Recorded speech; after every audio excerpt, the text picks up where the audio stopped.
Hi everyone, it's great to see you. I'm going to be sharing with you in the next couple weeks some of my favorite things that we've done this year, some things I want to repeat, and some things that I will be staying away from. So today I'm titling this video as 3 annuals I will definitely plant again. And hopefully maybe you'll add 1 or 2 of these to your garden next year too. So the first one I want to talk about is this purple flower down here. This is Endless Illumination bralia. So there are white bralia, there are purple bralia. They both do wonderfully. My mom prefers the white ones. I prefer the purple ones. But they bloom so well for us. So here we are, end of September, and they are going strong.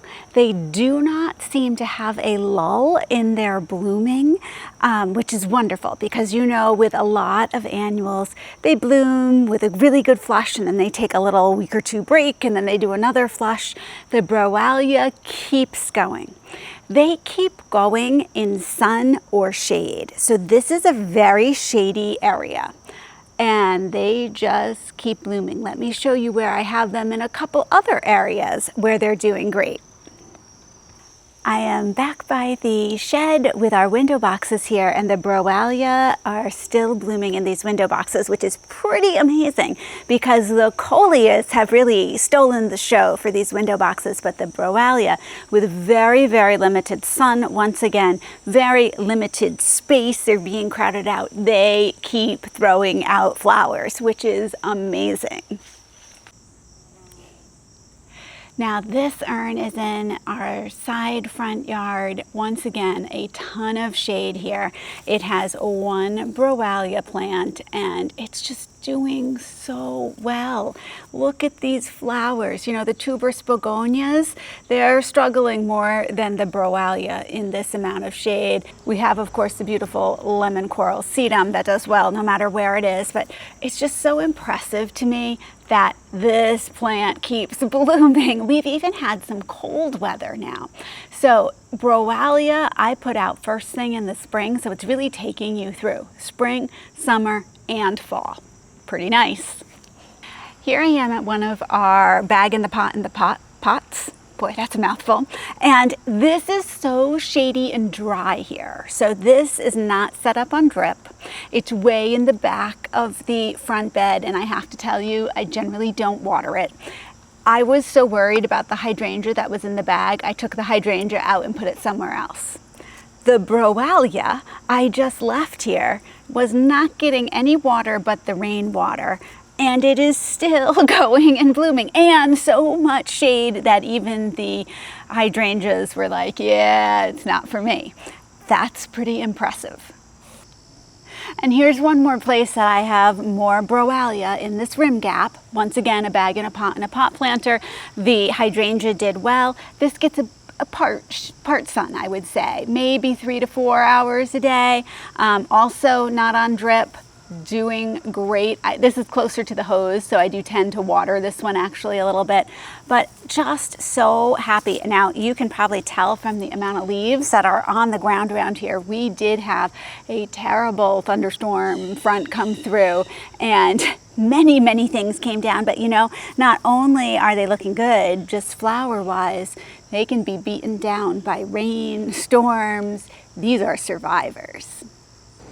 The second annual that I am definitely going to be planting next year are the Sunpatiens.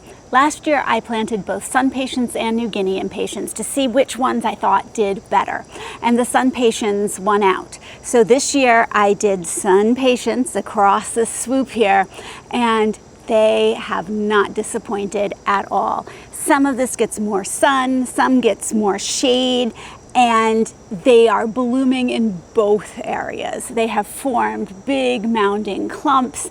They're workhorses. These impatiens just keep going. When I've had them in planters, you saw I had some up in the front urns.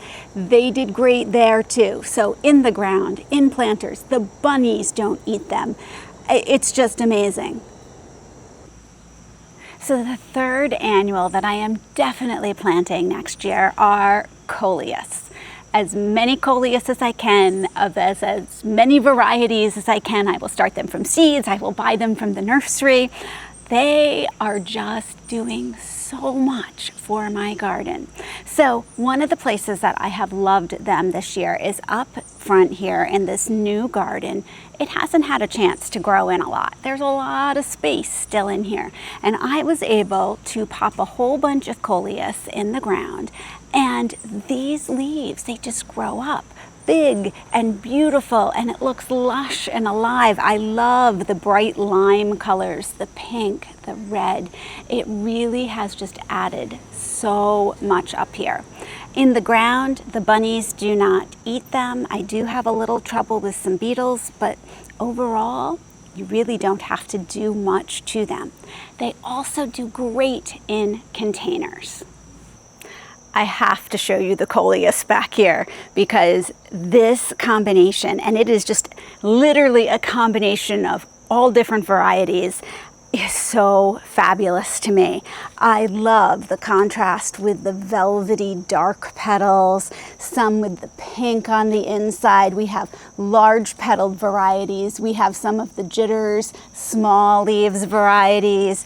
Way over here, these are just amazing. And all of these along here are grown from Jim's Holiest of Coleus seeds. So I actually just ordered my next season's ones from Jim. He put them up on eBay, and every year I get such a wide variety. I would say for somebody especially who is looking for a big impact and you just want to go hog wild with coleus, Jim's Holiest of Coleus, place to get the seeds. I even have one over here in the, oh, and see, I walk by and I see another one that I just love. I keep wanting to point them all out to you. I have a couple in this planter too. I think this might be a watermelon Kong. Not sure. Jim will know. Ask Jim. But it just adds to the planter, so you can do them in planters. These are directly in the ground, and they are doing wonderfully in the deep shade. This variety is one that I did purchase. This is the Proven Winners. Oh, Proven Winners something. Mini Me. Something like that. I'll put it up on the screen for you. It is huge. I mean, when I planted this, tiny little plants, and we are almost up to the full height of the window. That is a happy plant. So I feel like they are just doing so well. Now, one thing you're going to notice is these coleus are going to seeds. I tend to pick the blossoms off if they bloom earlier in the season, but if you want to collect your own seeds, you can do that. I tried it. It's harder than it looks. You have to pick them off, dry them, separate out the chaff. Jim does that for you, which is lovely. But I'm letting them go to seed because my hummingbirds love these flowers. And I've been seeing the hummingbirds come to them and the bees. And hey, I am happy to provide for the pollinators. If you're buying a coleus from Proven Winners, there's a good chance I have not, I know I have not a chance. I have not picked off any blossoms from these, and they're bred so that they don't go to seed early. So they probably aren't even going to send up any seed stalks. And so that's fine. If you're getting it for a one-time only coleus, buying a Proven Winners might be fine. However, if it's one that you want to collect seeds from, or that you just really want to help your pollinators like me, then getting one of the varieties from Jim is the way to go.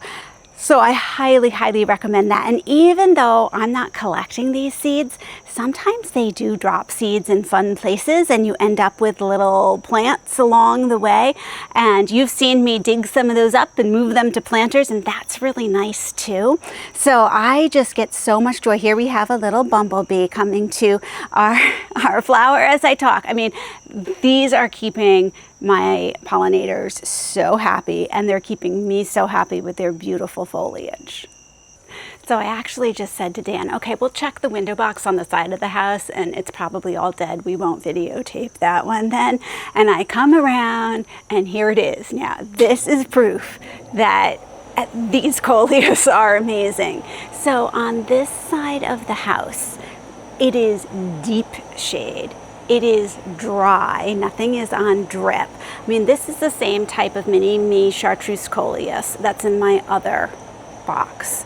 However, you know, it didn't get full window height. It did pretty well though. I am happy with that. And I'm thinking that it's because this is, once again, Coleus is a workhorse. It is amazing. And I am definitely planting this window box with Coleus again next year.